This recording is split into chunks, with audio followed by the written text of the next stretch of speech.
Getting in shape, financial freedom, having people truly care about us, these are goals people really work for. And yet, how many of us actually achieve these goals? For most people, the closer they come to achieving any of this is leaving a comment on a social media post posted by someone who has all of that. And you also see the same trend in organizations. Managers show up in their suits and pointless slogans which they hope will pump up the employees and get their work rolling. But, well, nothing happens, okay? So here's the unfortunate reality about getting whatever it is that you want, be it financially, socially, or even physically, goal. You need to start by realizing that all that, okay, all those things you're talking about are just outcomes. Meaning what? Having money is an outcome, being in shape is an outcome, employees working the way you want is an outcome. And therefore, the intensity, okay, the intensity of a tendency to perform in a particular manner is dependent on the intensity of an expectation that the performance will be followed by a definite outcome and on the degree of appeal the outcome has on the individual. The reality, okay, the chances of you achieving whatever, any of those things that you want, okay, or the probability of your employees actually doing whatever you want them to do. So working hard, you making the money, being in shape, all that stuff, okay, will just come down to the following. Number one, how much you want the reward, or in the case of employees, how much they want the reward. So this is called valence. Number two, the likelihood that the effort will lead to performance, which is what is called expectancy, and the belief that performance will lead to the reward, and that is instrumentality. So think of it this way, all right? You see a guy standing next to their Range Rover or their Rolls Royce. And so let's say you muster enough confidence to walk up to them and ask them what they did to get the car. And let's say they tell you that they run a profitable YouTube channel, okay? So a profitable YouTube channel gave them enough money to buy that car. Which reminds me, speaking of YouTube channel, okay? If you haven't subscribed, please do so. If you like this video or any of our content, thumbs up, okay? Give it a thumbs up.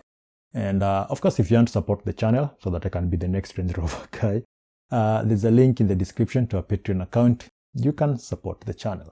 Anyway, so let's move on. You walk to this guy, they have a nice car, and then they tell you they're running a profitable YouTube channel, and you think, I can do that. I also want to have that. So you want the car. But then the question is, what is the likelihood that the effort you put in your channel that you want to create will make it perform well?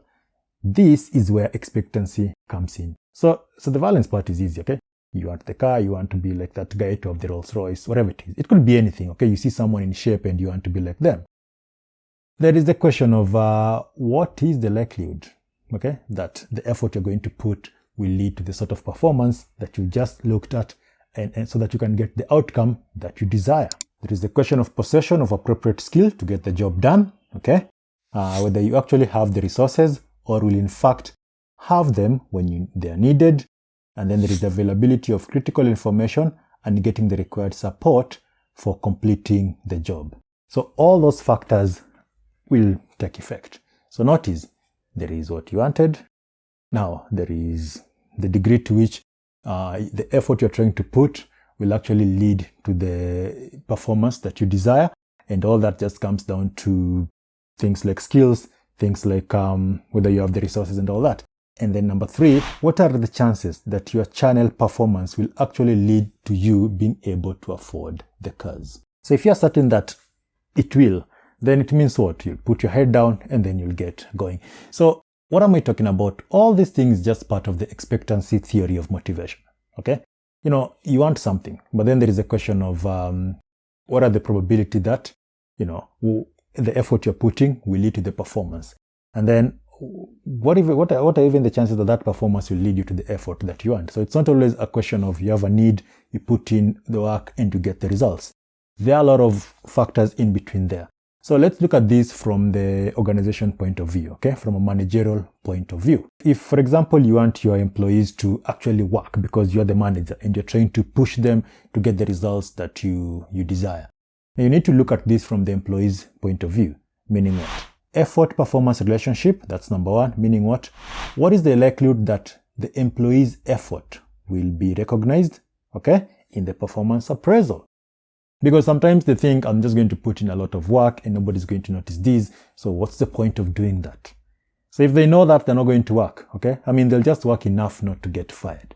Number 2, performance reward relationship, which means the extent to which the employees believe that putting in the work will actually lead to the reward, okay? So if they don't see the relationship between how much they're working and actually the reward they're getting or they're going to get, then it's one of those, it's like, remember in 2020 when there was that lockdown and all that, most people decided that they're not going to go back to work because you sit at home and then you think, I've just been here, I've been surviving, I've been doing whatever I've been doing, and it's not different from the amount of money I've made probably is not different from what I was doing when I was working. So what's the point of that job? So things like that. And then there is number 3, reward personal goals relationship. So in this case, there is the issue of how attractive that outcome is, whatever it is that they want. So if they don't find it to be so appealing, then again, they're not going to work that hard. Remember in your case, it was the guy with the Range Rover that you saw. So let's go over that again. So there is the question of whatever you want the employees are doing, okay? And they know that the way to get that reward will start with, say, something like appraisal. So if they don't see the link between their effort and the appraisal of their performance, then they're not going to do it. And again, if they don't see the link between their effort leading to a certain reward, they're not going to do it. And also, if they don't find the reward to be so attractive, they won't do it. The same goes for you working out, okay? If you don't see the relationship between, lifting weights, doing the aerobics and all that stuff, and the sort of body that you want, you're not going to do it. And if you don't even find that body type to be, appealing to you, what's the point? Sit in the couch and just eat whatever you eat and watch telly, and that's pretty much the thing. So the point is, when it comes to expectancy theory of motivation, there are 3 things that will determine whether or not you're motivated enough to do something. The expectancy theory was proposed by Victor Vroom, a professor in Yale School of Management, okay? So Vroom was of the view that employees consciously decide whether to perform or not to perform at their job, and this decision solely depended on the employee's motivation level, which in turn depends on 3 factors, that is expectancy, valence, and instrumentality. Yep, so now you know what is holding you behind when it comes to things like, the Rolls-Royce Phantom, the shape of your life, your bank account, and all that stuff. So now you can go forth and be the best you can be. Remember, if you have any question, leave it in the comment section. Don't forget to subscribe if you haven't, okay? If you like the video, give it a thumbs up. See you in the next video.